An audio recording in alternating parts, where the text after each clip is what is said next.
शिव ही साधना है, शिव ही आराधना है, शिव ही आध्यात्मिकता है और शिव ही मोक्ष की प्राप्ति है। ब्रह्मा विष्णु महेश इन सब की भक्ति करने से हमें मोक्ष की प्राप्ति होती है और इन सब की भक्ति हमें हजारों जन्मों की तपस्या करने के बाद ही मिलती है। क्योंकि आजकल का जो कलयुग जीवन चल रहा है इसमें सिर्फ माया ही माया है। चारों तरफ लोग भक्ति भी कर रहे हैं, प्रवचन भी दे रहे हैं।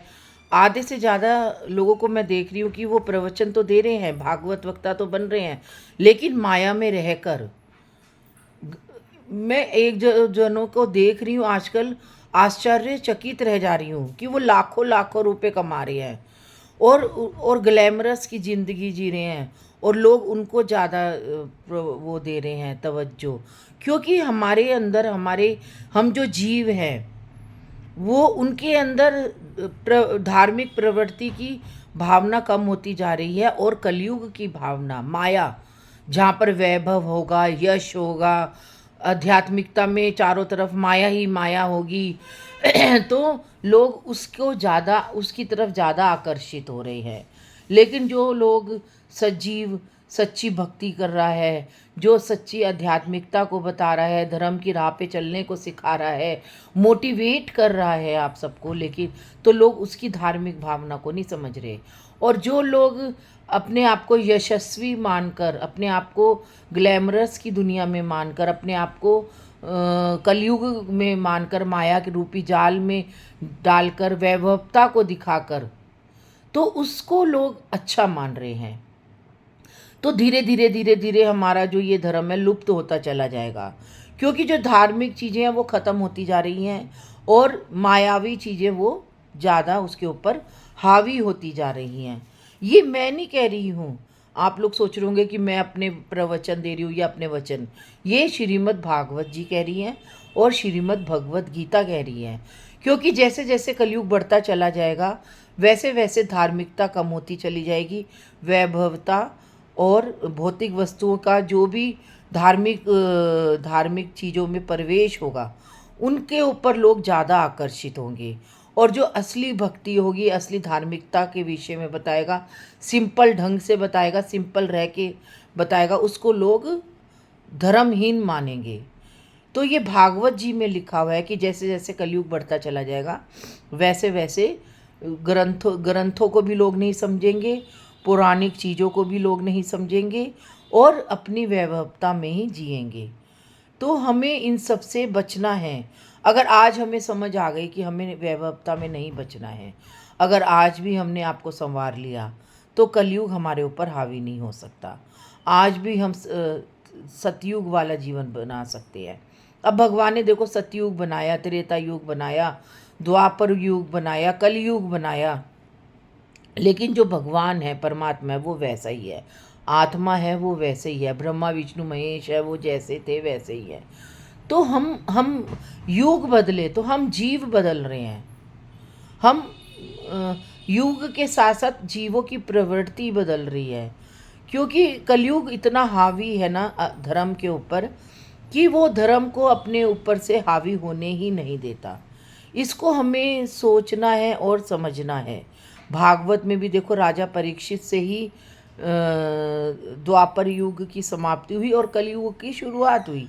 अगर राजा कलयुग को अभिमान नहीं होता और वो तक्षक को ऋषि के गले में नहीं डालते तो कलयुग का कैसे प्रारंभ होता और द्वापर युग का कैसे अंत होता।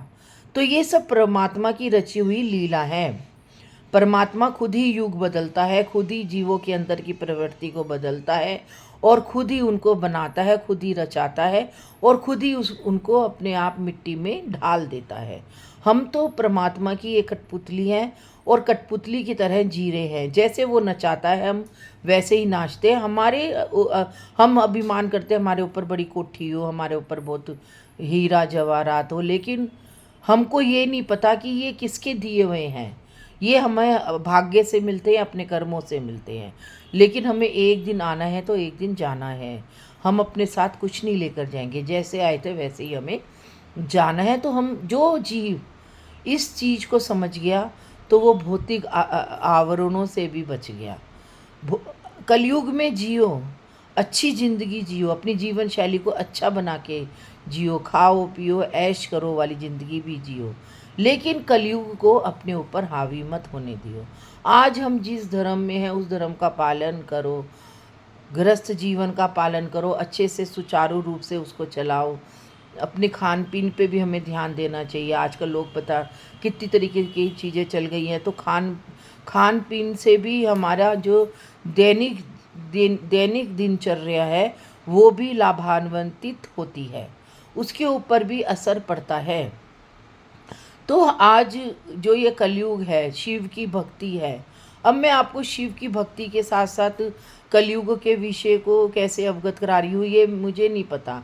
ये भोले बाबा ही अपने विषय से मुझको अवगत अवगत करा रहे हैं और अपने विषय से ही मुझको कलयुग के विषय से अवगत करा रहे हैं। क्योंकि ये सब भाव है, ज्ञान है, ये हमें परमात्मा से मिलता है या भागवत ग्रंथों के अध्ययन से मिलता है। अभी मैं कई दिनों से राधा रानी, शिव कृष्ण की भक्ति, आध्यात्मिकता, ब्रह्म ज्ञान, तत्व ज्ञान के विषय में बता रही थी, जबकि ये मेरे को सारे शिव जी की भक्ति से मिले। तो एक दिन मैं सोच रही कि शिव जी, मैंने आपके वो विषय में तो कुछ भी नहीं बताया। अब की बार जब सावन आएगा तो मैं आपके विषय में भी सबको, आपकी भक्ति क्या है, आपकी अवधारणा क्या है, आपका औचित्य क्या है, आपका एक महत्व क्या है हमारी भक्ति से, आपका हमारा जीवन किस हिसाब से आपके साथ चलता है और हम आपके अनुसार चलते हैं और आप हमें कैसे अपने अनुसार ढालते हो। तो मेरा बहुत मन था कि मैं शिव जी के ऊपर बोलूं। मुझे नहीं पता था कि मैंने जो अभी आपको पिछले अपने एपिसोड्स में बताया शिव जी पे, मुझे नहीं पता था कि मैं इन विषयों पे बोल पाऊँगी कि नहीं बोल पाऊँगी। ये सब भाव मुझे शिव जी से मिले हैं। ये सब भाव, तत्व ज्ञान, ब्रह्म ज्ञान जो भी हमें मिलता है, ये हमें ब्रह्मा विष्णु महेश से मिलता है। क्योंकि इन सब ने काल शक्ति की आराधना करी है, काल शक्ति की प्रेरणा से चलते हैं ये। देखो, आपने सबके साथ देखो, शक्ति होती है एक, तो शक्ति के सारे ही ये लोग चलते हैं। अगर हमने उस शक्ति को समझ लिया, जान लिया, पहचान लिया, तो हम सभी देवी देवताओं को भी पहचान पाते हैं। अगर हमने शक्ति को ही नहीं पहचाना तो हम इन सबको नहीं पहचान पाएंगे। तो हमें सबसे पहले इस शक्ति को, इस सृष्टि को, इस प्रकृति को जानना है।